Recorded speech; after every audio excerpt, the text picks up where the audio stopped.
À l'invitation de l'émir du Qatar, les dirigeants des pays arabes et musulmans étaient réunis à Doha, ce lundi 15 septembre, pour condamner d'une même voix l'attaque qu'Israël a menée sur l'Émirat, la semaine dernière, contre des membres du Hamas. Si les participants ont réussi à afficher un front uni, peu de mesures concrètes figurent en revanche dans le communiqué final du sommet. Avec notre correspondant à Riyad, Joseph Clément.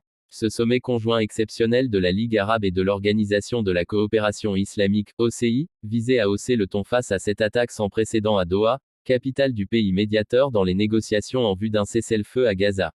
Pour l'affichage, c'est une affaire plutôt réussie. Le sommet d'urgence à Doha a permis à l'émir Tamim Ben Hamad Al Thani de recevoir des dizaines de chefs d'État ou leurs représentants.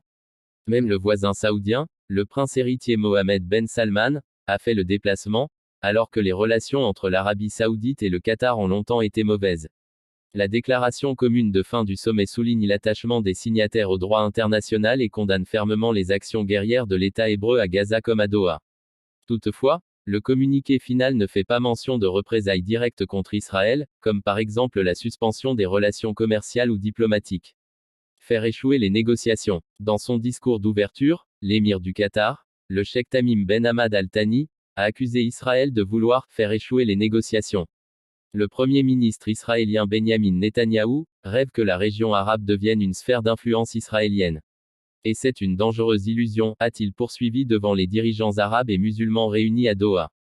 L'attaque israélienne, qui a tué mardi 9 septembre 5 membres du Hamas et un membre des forces de sécurité qatari, a suscité une vague de condamnations internationales, notamment des riches monarchies du Golfe allié de Washington. À cela, il faut aussi ajouter une rare réprobation des États-Unis, l'allié numéro 1 d'Israël, mais également un proche allié du Qatar. Demain, ce pourrait être le tour de n'importe quelle capitale arabe ou islamique, a averti de son côté le président iranien, Massoud Pezeshkian, dont le pays avait attaqué une base américaine au Qatar lors de sa guerre de 12 jours contre Israël en juin dernier. Le choix est clair. Nous devons nous unir, a-t-il martelé. Des obstacles à de nouveaux accords de paix. Le président égyptien Abdel Fattah al-Sisi, dont le pays fut le premier État arabe à reconnaître Israël, a prévenu que cette attaque érige des obstacles devant toute perspective de nouveaux accords de paix et compromet même les accords existants avec des pays de la région. Israël et son principal allié, les États-Unis, cherchent à étendre les accords d'Abraham qui ont établi des relations avec les Émirats arabes unis, Bahreïn et le Maroc en 2020, courtisant notamment l'Arabie saoudite, poids lourd pétrolier de la région.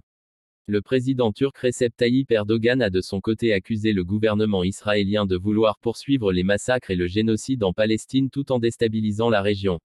Les accords d'Abraham, qui ont permis à 4 États musulmans de nouer des relations avec Israël, tiennent toujours. Les États du Golfe demandent aux États-Unis de contenir l'État hébreu dans ses débordements. Les signataires évoquent le développement d'un mécanisme de sécurité commun, dont les détails n'ont pas été donnés.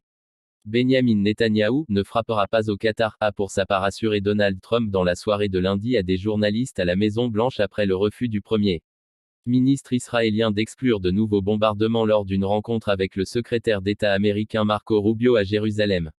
À lire aussi.